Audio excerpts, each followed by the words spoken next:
السلام عليكم ورحمة الله وبركاته حبايبي ومتابعين الغاليين اللي انا لسه ما بقاش عندي متابعين في قلب القناة دي. احنا زهقنا منك يا شيماء خلاص، انت كل شوية يا بنتي تطلعي لنا بقناة جديدة. طب اعمل ايه؟ القناة الاولى بتاعت زمان. المهم، قبل انا هحكي لكم حكايتي في يعني في برهة من الوقت بسيطة كده، ماشي؟ القناة دي اسمها مخبوزات شيماء والزمن الجميل. ليه دايما بكتب الاسامي دي؟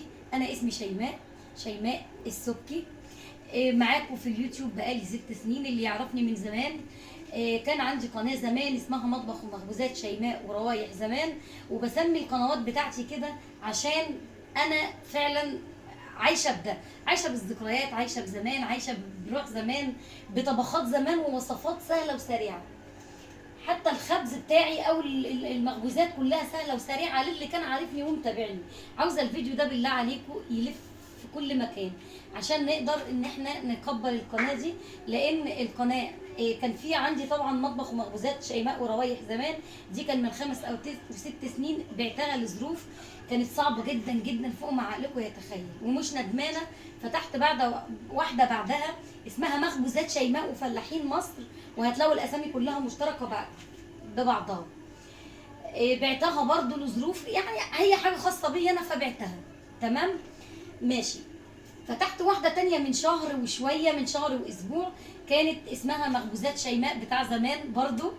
المهم ان انا نزلت فيديو بالغلط من القناه القديمه، فالقناه اتقفلت، اتحذفت خالص من على اليوتيوب. فكنت خلاص اصلا بدات ان انا اكمل الشروط، والله كان فاضل لي حاجه بسيطه جدا بحبكم ودعمكم ليا. فعشمي في الله وعشمي فيكم ان انتوا تدخلوا تشتركوا عندي في القناه دي، وكل اللي يشوف الفيديو يشترك عندي. انا ما بقاش عندي غير القناه دي اللي هي مخبوزات شيماء والزمن الجميل ده، ماشي؟ فعاوزاكم تدخلوا تشتركوا وتشجعوني وتفرحوني، ربنا يكبر بخاطركم كده. ان شاء الله بقى جولات، هنطبخ طبخات وهنعمل وصفات من غير فرن كتير جدا وناجحه بنسبه 100%. فطير مشلتت هيطلع معاكي كانك عاملاه. بصوا انا هبدا معاكم بحاجات كتير قوي، وكل الحاجات اللي هعملها بتاع امي وستي، وانتوا اللي كان عارفني قبل كده عارف اني دايما بقدم السهل البسيط لاني انا حابه ده، ماشي؟ هنبص بس على كوبايه القهوه. طبعا يا جماعه اللي عارفني من زمان، انا عايزه اقول لكم والله ان انا كنت من 5 أو 6 سنين كنت انا صاحبه المحتوى الوحيد اللي قاعدين فيه على الارض وبنعمل وصفات بسيطه وبنطبخ على النار وعلى راكيه النار. كنت انا اتسرق مني المحتوى، او ناس يمكن شافتني ناجحه قلدوني، وحاجات كتير، ناس كتير جدا. لو دخلتوا كتبتوا شيماء السبكي دلوقتي هتلاقوا ناس كتير جدا واخده حاجات من عندي كتير جدا ومقلداها وعاملاها.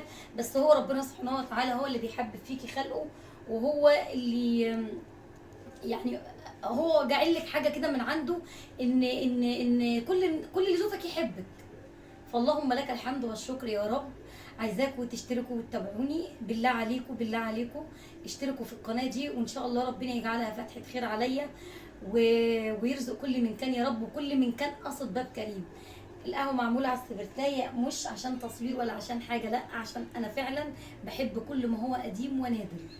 مع السلامه.